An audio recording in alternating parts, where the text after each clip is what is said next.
आध्यात्मिक पथ पर आप सभी जिज्ञासुओं का हार्दिक स्वागत है। आज का हमारा विचार श्रीमद् भगवद गीता के उस सारगर्भित श्लोक से प्रेरित है जो हमें कर्म के गूढ़ रहस्य को समझाता है। आज का विचार, कर्मण्येवाधिकारस्ते मा फलेषु कदाचन मा कर्म फल हेतुर्भूर मा ते संगोस्त्व कर्मणि। हिंदी में स्पष्टीकरण।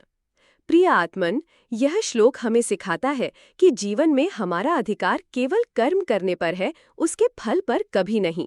अर्थात हमें अपने कर्मों को पूर्ण निष्ठा और लगन से करना चाहिए, लेकिन उनके परिणाम की चिंता या आसक्ति नहीं रखनी चाहिए। हमें कर्म के फल का कारण बनने की इच्छा से मुक्त रहना चाहिए और न ही कर्म न करने में रुचि रखनी चाहिए।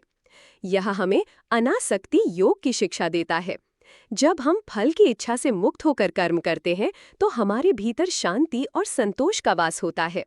हम परिणामों के उतार चढ़ाव से अप्रभावित रहते हैं और अपने कर्तव्य को कुशलता से पूरा कर पाते हैं। यह हमें सिखाता है कि परिणाम हमारे नियंत्रण में नहीं होते, लेकिन हमारा प्रयास और हमारा भाव पूर्णतः हमारे हाथ में होता है। इसलिए अपना सर्वश्रेष्ठ दें और परिणाम ईश्वर पर छोड़ दें। यही निष्काम कर्म योग है जो हमें तनाव मुक्त और उद्देश्यपूर्ण जीने की प्रेरणा देता है। This profound verse from the Bhagavad Gita teaches us the essence of selfless action. It states, you have a right to perform your prescribed duty, but you are not entitled to the fruits of action.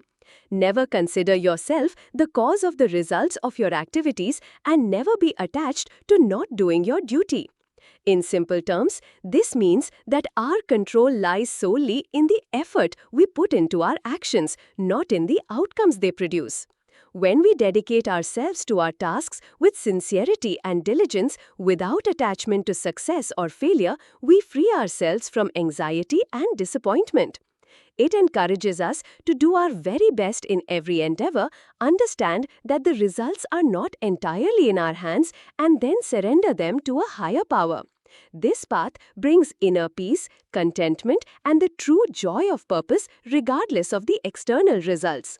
It's about acting with full dedication and letting go of the rest.